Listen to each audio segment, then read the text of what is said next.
ಇವತ್ತು ಈ ಹೋರಾಟದ ತೀವ್ರತೆ ವಿಷಯದ ಗಂಭೀರತೆ ಎಷ್ಟಿದೆ ಅಂತಂದ್ರೆ ಈ ಹೋರಾಟಕ್ಕೆ ನಮ್ಮೆಲ್ಲರ ನಾಯಕರು ರಾಜ್ಯ ಬಿಜೆಪಿಯ ಅಧ್ಯಕ್ಷರು ಶಿಕಾರಿಪುರದ ಶಾಸಕರಾದಂತ ಸನ್ಮಾನ್ಯ ವಿಜೇಂದ್ರ ಅವರು ಕೂಡ ಹೋರಾಟಕ್ಕೆ ಪ್ರೇರಣೆಯನ್ನು ಕೊಟ್ಟಿದ್ದಾರೆ. ಅವರಿಗೆ ಹೃತ್ಪೂರ್ವಕವಾದ ಸ್ವಾಗತವನ್ನು ತಮ್ಮ ಮುಖಾಂತರ ಮಾಡಿದ್ದಾರೆ.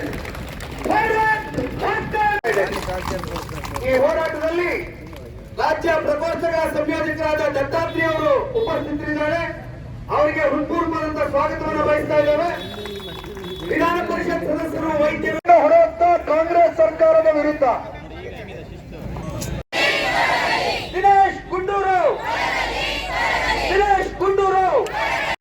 ಬೇಕೇ ಬೇಕು ಹೋರಾಟ ಸರ್ಕಾರಕ್ಕೆ ಹೊರುವ ಕಾಂಗ್ರೆಸ್ ಸರ್ಕಾರಕ್ಕೆ ನವಜಾತ ಶಿಶುಗಳ ಸಾವಿಗೆ ಹೊಣೆ ಹೊತ್ತು ವೈದ್ಯಕೀಯ ಸಚಿವರ ರಾಜೀನಾಮೆಗೆ. ಆತ್ಮೀಯರೇ, ನಮ್ಗೆಲ್ರಿಗೂ ಗೊತ್ತಿದೆ ವೈದ್ಯಕೀಯ ಪ್ರಕೋಷ್ಠದವರು ದೊಡ್ಡ ಸಂಖ್ಯೆಯಲ್ಲಿ ಭಾಗವಹಿಸಿದ್ದಾರೆ. ನಮ್ಮನ್ನೆಲ್ಲ ಕುರಿತು ಮಾತನಾಡಿದ್ದಾರೆ ಸಂಚಾಲಕರು. ಪ್ರಾಸ್ತಾವಿಕವಾಗಿ ಗಾಯತ್ರಿ ದೇವಿ ಅವರು ಮಾತನಾಡಬೇಕು ಅಂತ ವಿನಂತಿ ಮಾಡ್ತೇವೆ.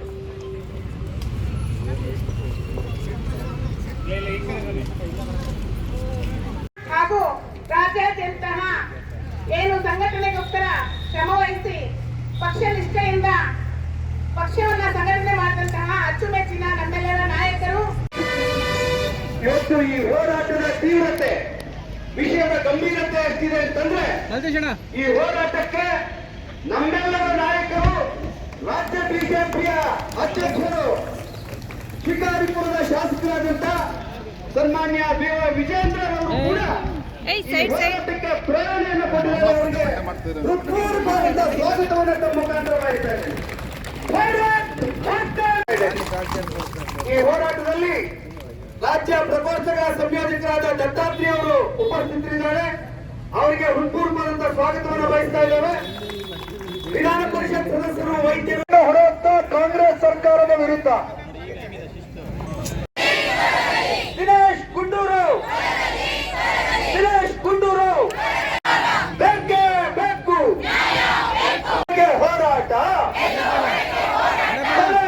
ಸರ್ಕಾರಕ್ಕೆ ಹೊರುವ ಕಾಂಗ್ರೆಸ್ ಸರ್ಕಾರಕ್ಕೆ ನವಜಾತ ಶಿಶುಗಳ ಸಾವಿಗೆ ಹೊಣೆ ಹೊತ್ತು ವೈದ್ಯಕೀಯ ಸಚಿವರ ರಾಜೀನಾಮೆಗೆ. ಆತ್ಮೀಯರೇ, ನಮ್ಗೆಲ್ರಿಗೂ ಗೊತ್ತಿದೆ ವೈದ್ಯಕೀಯ ಪ್ರಕೋಷ್ಠದವರು ದೊಡ್ಡ ಸಂಖ್ಯೆಯಲ್ಲಿ ಭಾಗವಹಿಸಿದ್ದಾರೆ. ನಮ್ಮನ್ನೆಲ್ಲ ಕುರಿತು ಮಾತನಾಡಿದ್ದಾರೆ ಸಂಚಾಲಕರು. ಪ್ರಾಸ್ತಾವಿಕವಾಗಿ ಗಾಯತ್ರಿ ದೇವಿ ಅವರು ಮಾತನಾಡಬೇಕು ಅಂತ ವಿನಂತಿ ಮಾಡ್ತೇವೆ.